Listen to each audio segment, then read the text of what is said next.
શું અમેરિકા હજારો ટન સોનું વેચવા જઈ રહ્યું છે અને સાથે જ 1000 કિલો સોનાની નવી ડીલ?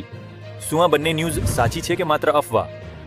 તાજેતરમાં ન્યૂઝ આવી છે કે વેનેઝુએલા એ યુનાઇટેડ સ્ટેટ્સના બજારમાં લગભગ 1000 કિલો સોનું સપ્લાય કરવાની ડીલ કરી છે. પરંતુ યાદ રાખો, 1000 કિલો એટલે માત્ર 1 ટન સોનું.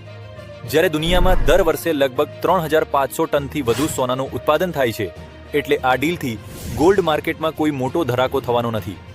અને બીજી વાયરલ ન્યૂઝ કે અમેરિકા પોતાનું રિઝર્વ ગોલ્ડ વેચી રચી રહ્યું છે. હાલ સુધી યુનાઇટેડ સ્ટેટ્સ ટ્રેઝરી અથવા ફેડરલ રિઝર્વ તરફથી આવી કોઈ સત્તાવાર જાહેરાત નથી. એટલે હાલ આ વાત અફવા અથવા અધૂરી માહિતી વધુ લાગે છે. તો સાચી વાત એ છે, હાલ આ બંને ન્યૂઝથી ગોલ્ડ માર્કેટમાં કોઈ મોટું આબ તૂટી પડવાનું નથી અને ભાવમાં કડાકો બોરી જવાનો નથી. સોના ચાંદી વિશે રેગ્યુલર અપડેટ માટે આ ચેનલને ફોલો કરવાનું અને સાચી માહિતી મિત્રોને શેર કરવાનું ભૂલતા નહીં.